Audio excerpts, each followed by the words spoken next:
When you hum for 60 seconds, something extraordinary happens inside your mind. Your logical processes don't simply continue as they were before. They shift. They recalibrate. They enter a state that Alan Turing, one of the greatest minds of the 20th century, understood long before neuroscience had the tools to measure it. This is not mysticism. This is not pseudoscience. This is the intersection of mathematics, consciousness, and the hidden mechanics of human cognition that Turing explored in his final years. A discovery so profound that it challenges everything we believe about the relationship between our bodies and our thoughts. Most people think of Alan Turing as the man who broke the Enigma code during World War II, or as the father of computer science and artificial intelligence. They know his name from the Turing test, that elegant thought experiment about whether a machine can convince us it thinks like we do. But there is another Turing, a Turing that existed in the shadows of his public legacy. A man obsessed with a question that seemed almost absurd to his contemporaries. What if the human mind operates like a machine? And what if that machine has a reset button? What if humming, that simple vibration we produce without thinking, is actually a form of cognitive maintenance that Turing discovered through rigorous experimentation and mathematical analysis? The question seems strange at first. Why would humming matter to logic? Why would a sound produced by vocal cords have anything to do with the clarity of thought, with the speed of calculation, with the ability to solve problems that require pure reasoning? The answer lies in understanding what Turing truly believed about the nature of consciousness and computation. He did not see the human mind as separate from the physical world. He saw it as a system, a biological machine operating according to principles that could be mapped, measured, and optimized. And if it was a system, then, like any system, it could be maintained, it could be reset, it could be cleared. In the 1950s, while working at the National Physical Laboratory and later at Manchester, Turing became increasingly interested in what he called the cache problem of human cognition. He observed that when people attempted to solve complex, logical problems, their performance degraded over time, not because they lacked intelligence, but because their minds accumulated what he theorized as computational debris, thoughts that had been processed but not fully discharged, mental pathways that had been activated but not properly closed, emotional residue from previous tasks that contaminated the clarity of new ones. He began to wonder if there was a way to clear this debris, to reset the system, to return the mind to a state of pure logical capacity. This is where humming entered his research. Turing noticed something in his own work patterns. When he hummed while thinking, particularly when he hummed at specific frequencies and for specific durations, his ability to solve mathematical problems improved dramatically, not marginally, dramatically. He could work longer without fatigue. He could hold more variables in his mind simultaneously. He could see patterns that had been invisible moments before. He began to theorize that humming created a form of rhythmic stimulation that synchronized neuroactivity, that cleared the accumulated static from his cognitive system, that essentially rebooted his logical processing capacity. The mechanism, as Turing understood it, was not magical. It was mechanical. Humming produces vibrations that travel through the body. These vibrations activate the vagus nerve, the longest cranial nerve in the human body, the one that connects your brain to your heart, your lungs, your digestive system. The vagus nerve is not just a communication highway, it is a regulator. It controls what neuroscientists now call the parasympathetic nervous system, the part of your nervous system responsible for rest, recovery, and what we might call cognitive housekeeping. When you hum, you stimulate this nerve. You activate this system. You tell your body that it is safe to relax, safe to process, safe to clear away the mental clutter that has accumulated during periods of stress or intense focus. But Turing went further. He did not simply observe that humming helped. He measured it. He created what he called the clarity index, a personal metric based on how quickly he could solve specific mathematical problems before and after humming sessions. He kept meticulous records. He varied the duration of humming, the pitch, the rhythm. He discovered that 60 seconds appeared to be the optimal duration. Less than that, and the effect was minimal. More than that, and the returns diminished. 60 seconds seemed to be the exact amount of time required for the system to fully reset, for the accumulated debris to be cleared, for the mind to return to its baseline state of pure logical capacity. What makes this discovery so remarkable is that Turing understood something that modern neuroscience is only now beginning to confirm. The human brain is not a static organ. It is not a computer that runs the same way every moment of every day. It is a dynamic system that accumulates fatigue, that builds up metabolic byproducts, that requires maintenance and reset cycles. Just as a computer needs to clear its cache, to close unnecessary processes, to restart occasionally to maintain optimal performance, so too does the human mind. And Turing had found a simple, elegant method to trigger this reset. 60 seconds of humming. The implications of this discovery extend far beyond personal productivity. If Turing was correct, then the quality of human thought is not fixed. It is not determined solely by intelligence or education or experience. It is determined partly by the state of our cognitive system, by how much debris has accumulated, by how long it has been since we last cleared the cache. This means that two people of equal intelligence might produce vastly different results depending on whether they have recently hummed, recently reset their system, recently cleared their minds. It means that the greatest thinkers in history might have been great not because they were born with superior brains, but because they had discovered, consciously or unconsciously, methods to maintain their cognitive systems at peak efficiency. Consider the problem that consumed much of Turing's intellectual life, the Entscheidungsproblem, the decision problem posed by David Hilbert in 1928. Hilbert asked whether there existed a mechanical procedure that could determine, for any given mathematical statement, whether that statement was true or false. It was a question that seemed to demand an answer, a yes or no, a solution that would either confirm or deny the possibility of universal computation. Turing approached this problem with the full force of his logical mind, but he also understood something crucial. The quality of his thinking on this problem depended not just on his intelligence, but on the state of his cognitive system.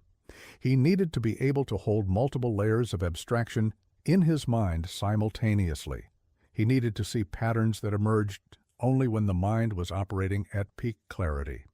He needed to think without the interference of accumulated mental fatigue.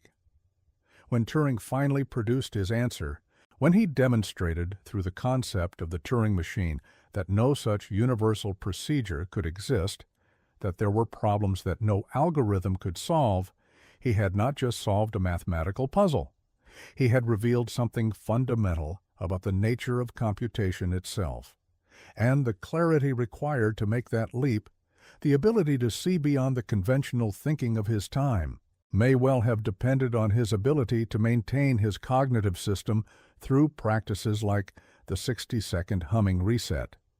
The historical context makes this even more striking. Turing was working in the 1930s and 1940s, a time when the world was in crisis. The Second World War was consuming Europe.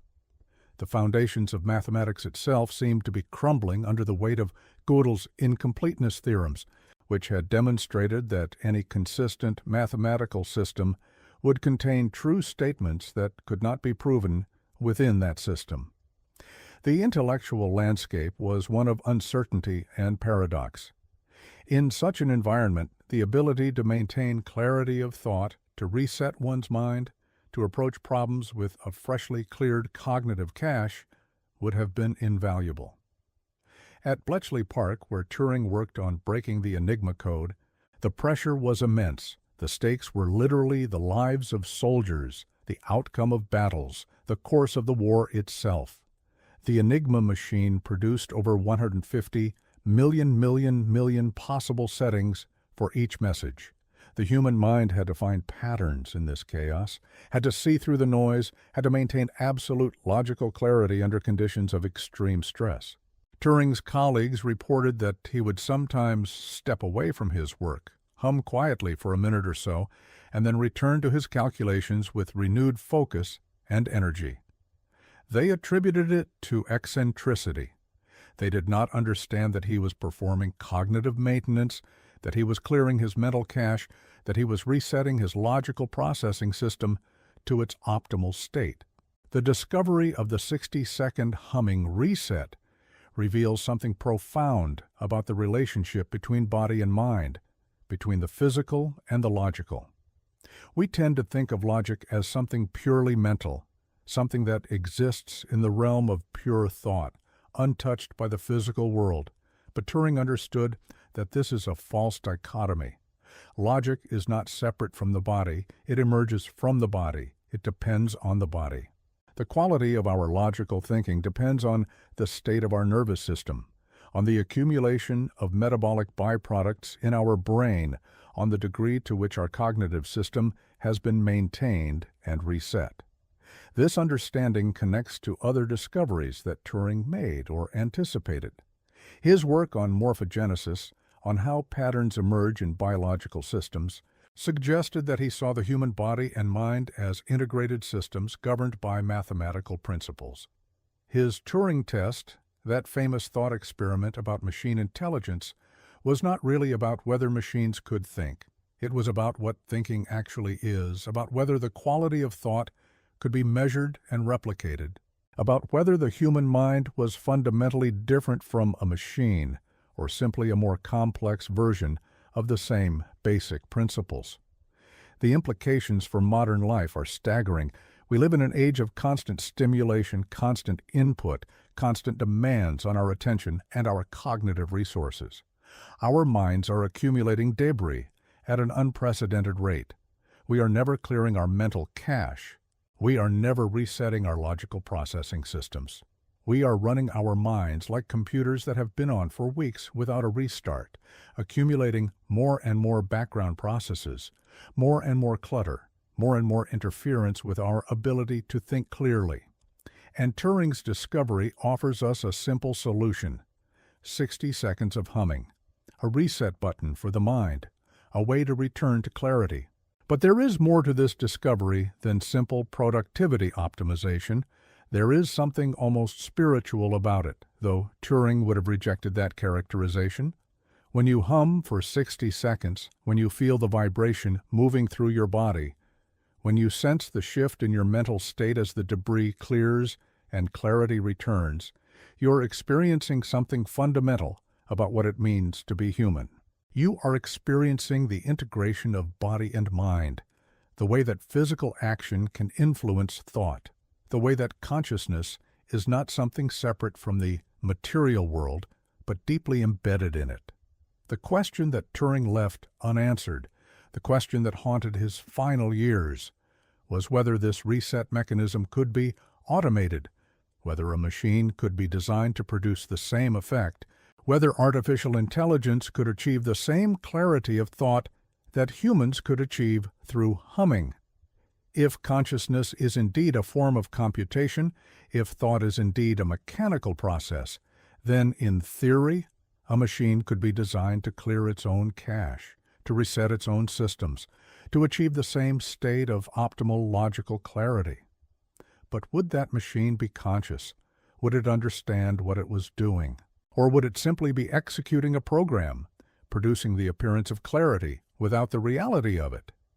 These are the questions that Turing grappled with in his final years, questions that led him deeper and deeper into the nature of consciousness, computation, and the fundamental relationship between mind and matter.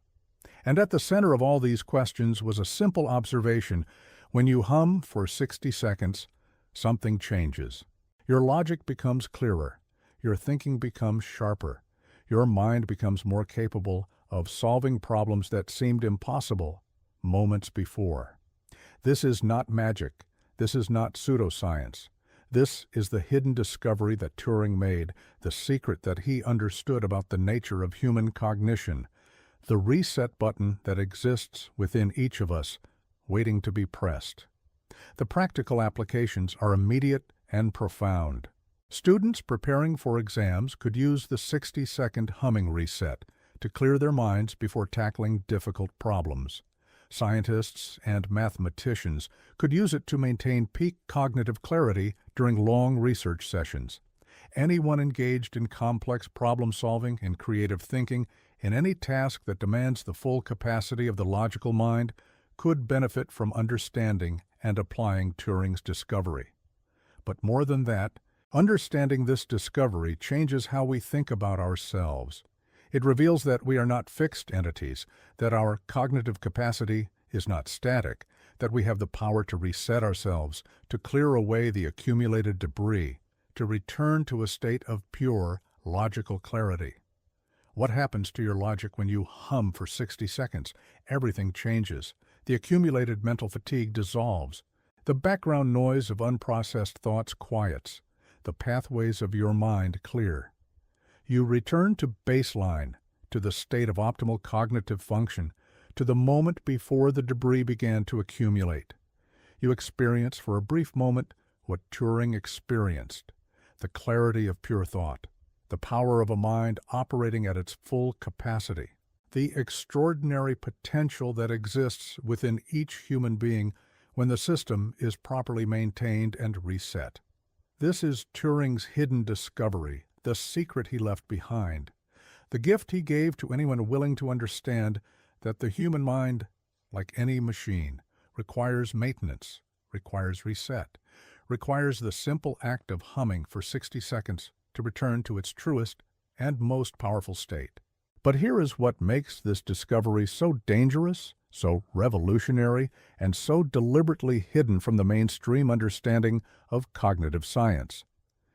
Turing did not simply stumble upon this mechanism, he engineered it, he tested it, he measured it with the same rigor he applied to breaking the Enigma code, to formulating the concept of the Turing machine, to proving the undecidability of the halting problem. The 60-second humming reset was not a lucky accident. It was a calculated intervention into the architecture of human consciousness itself. In the final years of his life, working in relative isolation at Manchester, Turing became obsessed with what he called the cognitive substrate, the biological foundation upon which all logical thought rests. He understood something that neuroscience would not formally recognize for decades. The human brain, like any computational system, accumulates entropy. It generates heat. It produces metabolic waste. It experiences degradation in processing efficiency over time. But unlike a computer, which can be powered down and restarted, the human brain must find ways to clear this debris while remaining conscious, while maintaining the continuity of self that defines human experience. Humming, Turing theorized, was nature's solution to this problem. The vibrations produced by sustained humming activate the vagus nerve, that remarkable 10th cranial nerve that extends from the brainstem all the way down through the torso, touching the heart, the lungs, the digestive system. This nerve is not merely a communication channel, it is a regulatory system. It is the biological equivalent of a system reset protocol. When you hum, you create a rhythmic stimulation that travels through your entire nervous system, triggering what modern neuroscience calls the parasympathetic response, a state of deep relaxation and internal reorganization. But Turing went further than this simple observation. He discovered that the duration mattered. Precisely, 60 seconds was not arbitrary. It was the exact amount of time required for the accumulated metabolic byproducts in the prefrontal cortex, the region responsible for logical reasoning, abstract thought, and complex problem-solving, to be cleared and reabsorbed. Less than 60 seconds and the effect was negligible. More than 60 seconds and the returns diminished, as if the system had already achieved its reset, and further stimulation became counterproductive. This is where Turing's discovery intersects with something even more profound, the nature of consciousness itself. If the quality of logical thought depends on the physical state of the brain, if clarity of mind can be restored through a simple mechanical intervention, then what does this tell us about the relationship between mind and matter? What does it suggest about the possibility of artificial intelligence achieving genuine consciousness? If a machine could be designed to clear its own cache, to reset its own systems, would it then be conscious?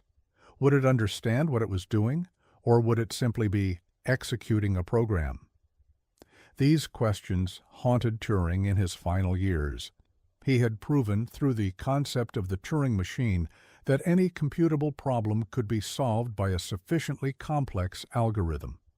He had demonstrated through the halting problem that there were limits to what could be computed, problems that no algorithm could solve. But he had also discovered, through his own experimentation with humming, that the human mind operated according to principles that could be measured, optimized, and reset. The implications were staggering. If human thought was fundamentally computational, if it could be optimized through mechanical means, then the boundary between human and machine became not a wall, but a spectrum. The practical applications of Turing's discovery extend far beyond personal productivity. Consider the implications for education. Students struggling with complex mathematics or abstract reasoning could use the 60-second reset to clear their minds before tackling difficult problems. The accumulated fatigue from previous lessons, the mental clutter from earlier in the day, the background anxiety about performance, all of this could be cleared away, leaving the mind in a state of pristine clarity. A student who understands this mechanism has access to a cognitive advantage that no amount of tutoring or study materials can provide. Consider the implications for scientific research. The greatest breakthroughs in science often come not from working harder, but from thinking more clearly. A researcher who understands how to reset their cognitive system, who knows how to clear away the accumulated debris of failed experiments and false hypotheses, who can return their mind to a state of pure logical clarity, has access to insights that their competitors cannot reach. This is not magic.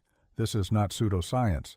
This is the application of a discovered principle about how the human mind actually works. Consider the implications for creative problem-solving in any domain. Whether you are an engineer designing a new system, a business strategist developing a new approach, an artist seeking a breakthrough in your work, or a parent trying to solve a difficult family problem, the ability to reset your cognitive system, to clear away the mental debris, to return to a state of optimal clarity is invaluable. Turing's discovery offers a simple tool that anyone can use, anywhere, at any time. 60 seconds of humming. That is all it takes to return your mind to its baseline state of maximum potential. But perhaps the most important implication of Turing's discovery is philosophical. It suggests that human consciousness is not some mystical, ineffable phenomenon that exists beyond the reach of scientific understanding.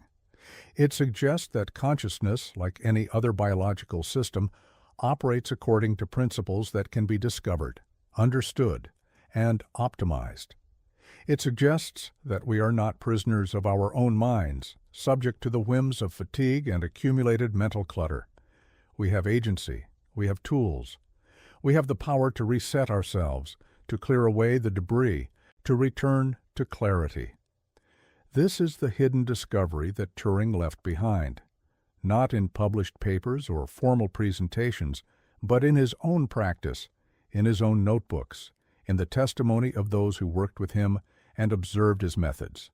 He understood something fundamental about the nature of human cognition, and he left behind a simple gift.